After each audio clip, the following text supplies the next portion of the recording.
Hello guys, म चाहिँ आज हजुरलाई गाउँघरमा कसरी कटहर काटिन्छ, माथि माथि भएको कटहर एकदम ठुल्ठुलो 50-60 केजी भएको कटहरहरू कसरी निकालिन्छ त भनेर मैले हजुरहरूलाई देखाउँछु है त डेमो। हाम्रोतिर ल यो 100 किलो 50 किलो जतिको हुन्छ कटहर। अहिले हामीले चाहिँ टिप्दै जाँदैछौँ 50 किलोको कटहर यहाँनिर छ।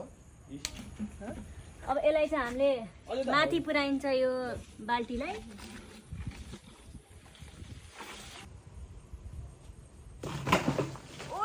लोड बढी भयो के? लोड बढी भयो गाइज कुरा के भयो भने गर्दा गर्दै कटहरको लोड एकदम बढी भयो र बाल्टी एकदम सानो भयो। त्यही भएर अब हामीले अर्को उपाय गर्दैछौँ। अब हामीले यो बोरा दिन थाल्दैछौँ र बोरा यो लट्ठीमा हालेर यसरी दिनुभयो, किनकि एउटा हातले त्यहाँ कटहर छोपिरहेको नि, एउटा हातले अनि बोरा छोप्न गाह्रो हुन्छ। त्यही भएर नि हामीले लट्ठीमा दियौँ। अब चाहिँ हामीले कसरी पो गराउने त फेरि अब चाहिँ निकालेर कसरी राख्ने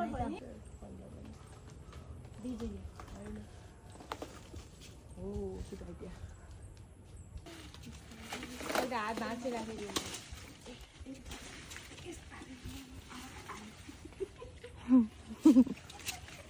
70 त होला यो 70 किलोको कटहर खान मन भए आउनु होला। मुडियारी करैया मुडियारी यो लगभग 50 किलो भन्दा बढी नै छ।